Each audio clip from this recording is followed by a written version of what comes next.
지금부터 말씀드릴 거는 여러분이 평소에 많이 들어보지 못했을 수도 있을 법한 얘기예요. 근데 알아보면 굉장히 신기한 내용이라서 한번 오늘 썰을 한번 풀어볼게요. 뿅! 안녕하세요. 자, 오늘은 혹시 뭐 들어본 사람도 있을 수 있고 뭐 대부분의 사람들은 모를 수도 있는데, 사람이 크게 사고가 나게 되면은 그 사고 당시에 기억을 잘 못해요. 뭐 척수 손상 환자라든지 뇌졸중이 갑자기 심하게 와서 일정 기간에 혼수 상태에 있었던 사람들은 자기가 쓰러졌을 당시의 상황을 잘 기억을 못해요.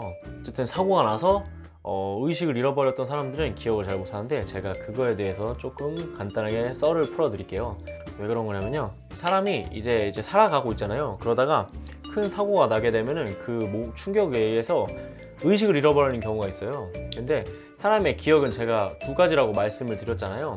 단기 기억과 장기 기억이 있어요. 근데 사람의 기억은 단기 기억에서 장기 기억으로 넘어가야지 오랫동안 지속되는 기억이 되는데, 단기 기억으로 남게 되면은 이 단기 기억은 휘발성 메모리라서 금방 날아가 버려요.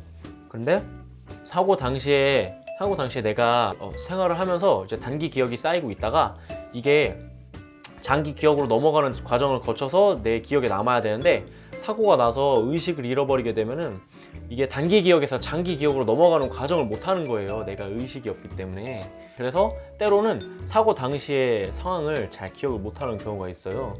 이게 대표적인 예로는 이제 척수 손상 환자들이 있는데, 이렇게 다이빙이나 교통사고 이런 거를 통해서 이제 목이라든지 허리 뭐 이렇게 뼈가 부러지면서 그 뒤쪽에 있는 척수신경을 손상시키는 경우가 있어요. 근데 척추신경 같은 경우에는 이제 뇌랑 같이 중추신경계거든요. 중추신경계는 뇌랑 척추가 연결되어 있기 때문에, 일단 척추가 다쳐서 신경을 건드리게 되면은 이제 이게 중추신경계니까 2차적인 손상을 예방할 수도 있잖아요. 그래서 몸에서는 이 중추신경계를 보호하기 위해서 아예 뇌까지 이렇게 잠가 버려요. 안전 모드처럼.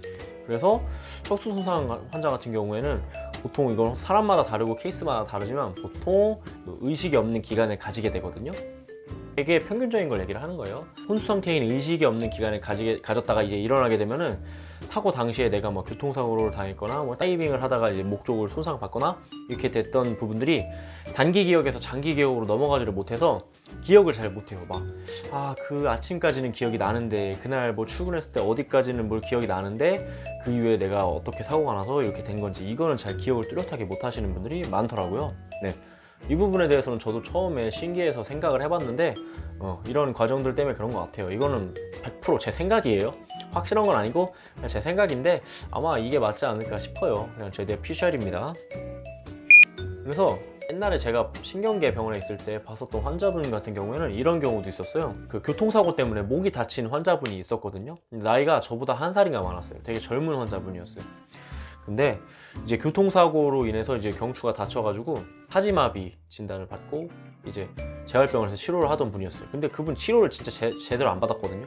엄청 대충 받고 막 그냥 시간만 때우다 갈라 그러고 맨날 아프다고 안 올라오고 이랬어요. 근데 그분이 그 인체를 다루는 그 관련된 학과를 졸업하신 분이라서 이런 환자분, 이게 척추가 다치면 어떻게 되는지 이런 거에 대해서 좀 잘 아시는 분이었어요. 그래가지고 나는 그런 것 때문에 어차피 해도 안 된다고 생각을 해서 그런 거에 아닐까 싶어서 안 하시는 줄 알았더니, 그게 원래 그분이 이제 수술을 해야 되니까 사고 직후에는 응급실로 가잖아요. 그래서 대학병원 응급실로 후송이 갔대요, 사고가 나서. 근데 이제 그 대학병원에서 수술을 받고 대학병원에서 재활을 1년간을 엄청 열심히 했는데, 할 때 거기에 있었던 뭐 인턴은 아닌 것 같고 레지던트? 뭐 이거 정확한 그건 저 기억이 안 나는데, 거기에서 근무했던 의사가 와가지고 너 어차피 이렇게 해봐야 평생 못 걷는다, 너 평생 이렇게 휠체어에 앉아서 살아야 된다, 이렇게 얘기를 했다는 거예요. 그래서 거기서 충격을 너무 받았어요, 트라우마 때문에. 그래서 그 이후로는 아예 치료를 손 놨다고 하더라고요. 근데 제가 그 얘기를 그 환자한테 들었는데, 와, 어떻게 그런 말을 그렇게 자기 일 아니라고 쉽게 할 수 있을까? 뭐 이렇게 생각이 드는 거예요. 솔직히 그게 자기 일이나 자기 형제, 자기 친구 또는 자기 가족이라고 생각을 하면은 그렇게 절망적으로 얘기를 할 수 있었을까요? 좀 충격적인 일이죠. 신경이라는 게 손상을 받으면은 크든 작든 후유증을 남겨요. 중추신경계는 그게 훨씬 심하고요. 근데 또 그분이랑 또 같이 거의 비슷한 시기에 들어왔던 분이 있거든요. 근데 그분 같은 경우에는 이제 그분도 사지마비였어요. 근데 그분은 이제 다이빙 하다가 목이 먼저 떨어지면서 이제 그 밑에 암벽 같은 데 부딪혀가지고 목뼈가 부러지신 케이스였어요. 그래서 그분도 이제 그 좀 전에 그 제가 전에 말씀드렸던 그 환자랑 비슷하게 이제 레벨을 가져가는 사지마비 환자분이셨거든요. 근데 이분은 오히려 이겨냈어요. 이거를 완전 다 이겨내서 사회 복귀까지 했어요. 원래 재활 치료의 근본적인 그게 이제 완전 이걸 정상으로 만드는 게 아니라 최대한 일상생활을 영위할 수 있게 보상작용을 통해서 일상생활을 영위할 수 있게 만들어서 사회로 복귀시키는 거거든요.